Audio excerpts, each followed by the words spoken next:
Before I start this video, एक छोटा सा टेस्ट 10 से 20 सेकंड के लिए उसी रूम में वॉक करो। जो लोग इस चीज़ को करेंगे वो मेरी बात को अच्छे से समझ पाएंगे। ऑल राइट, अब क्या तुमने वॉक करते वक्त उस वॉक को फील किया, या फिर तुमने वॉक करते वक्त सोचा कि अब ये वीडियो देखूंगा फिर नहाऊंगा, या फिर तुमने सोचा कि कल अगर मैंने रील्स नहीं देखी होती तो शायद कल का दिन अच्छा जाता। अब जिन लोगों ने वॉक को फील किया उनकी mental health is completely fine, लेकिन जो फ्यूचर की प्लानिंग कर रहे थे, जो पास्ट के बारे में सोच रहे थे, उनकी मेंटल हेल्थ ख़राब है। फ्यूचर की प्लानिंग करना गलत नहीं है, लेकिन फ्यूचर ब्राइट बनाने के लिए तुम्हें अच्छे से वक्त दे के खाली बिना कोई काम करते हुए सोचना होगा। वरना तुम ब्रश कर रहे हो और तुमने अपना फ्यूचर प्लान कर लिया तो क्या फ्यूचर होगा भाई। अब प्रेजेंट मोमेंट को अच्छे से जीना मतलब माइंडफुलनेस को अचीव करना। ये चीज़ ऐसे ही नहीं हो सकती, इसके लिए तुम्हें मेडिटेशन करना होगा। आज की इस वीडियो में मैं आपको मेडिटेशन का सही तरीका माइंडफुलनेस को अचीव करने के लिए सिखाऊंगा।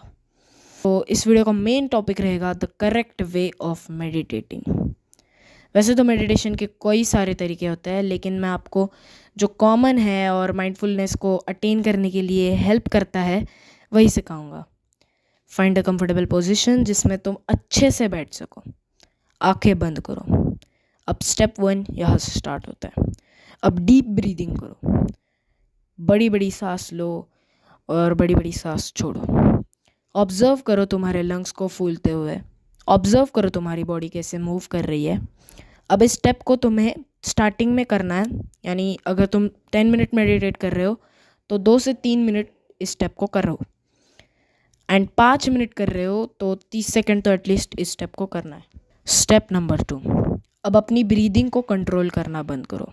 नॉर्मल सांस लो, जैसे तुम नॉर्मली लेते हो जब तुम्हारा ध्यान नहीं होता है, वैसे सांस लो, लेकिन अब तुम्हें अपनी सांसों पे ध्यान देना है। ठीक है, तुम्हें ऑब्ज़र्व करना है कि कैसे तुम सांस अंदर ले रहे हो, कैसे तुम छोड़ रहे हो। और ये चीज़ छोटी भी हो सकती है, ऐसा भी हो सकता है कि तुम धीरे धीरे सांस ले रहे हो, तुम बड़ी सांस नहीं ले रहे हो, तो ये ज़्यादा बड़ी मैटर नहीं करती है। अब दोनों स्टेप्स में या किसी भी स्टेप में अगर तुम्हें थॉट आए तो उस थॉट को ज़बरदस्ती निकालो मत, बस उसे भी ऑब्ज़र्व करो।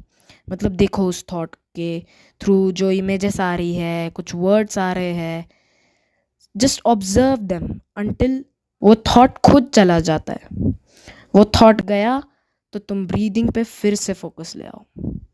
अब ये जो स्टेप 2 है उसे तुम्हें ज़्यादा टाइम देना है पूरे मेडिटेशन सेशन में, यानी कि अगर तुम 10 मिनट मेडिटेट कर रहे हो तो कम से कम 5 मिनट तो तुम्हें ये करना ही होगा। स्टेप नंबर 3, अब ब्रीदिंग की अवेयरनेस को छोड़ दो एंड आसपास की आवाज़ों और जितनी सेंसेशंस है तुम्हें उन पे ध्यान देना है। ठीक है, यानी कि अगर तुम बैठे हुए हो तो फील करो कि तुम किस तरीके से वज़न दे रहे हो ज़मीन पे, किस तरीके से तुम अर्थ पे अपना वज़न डाल रहे हो। तुम्हारा अपना खुद का वज़न फील करो।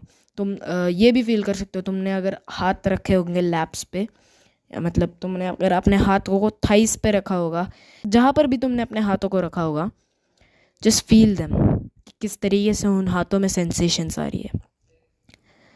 अब इतना ही है बस, ये चीज़ तुम्हें बस लास्ट में करनी है। स्टेप 3 तुम्हें लास्ट में करना होगा, यानी कि लास्ट के कुछ 2 से 3 मिनट अगर तुम 10 मिनट मेडिटेट कर रहे हो, एंड अगर 5 मिनट मेडिटेट कर रहे हो, देन तुम सिर्फ 1 मिनट के लिए ये स्टेप को कर सकते हो।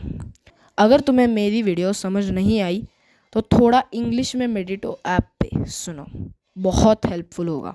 मेडिटो का द मेडिटो कोर्स ख़त्म कर दो, बहुत हेल्प होगी। तो that's it for today's video. जाओ और अब मेडिटेट करो, अपनी मेंटल हेल्थ को सुधारो भाई। Keep moving forward and live at your age.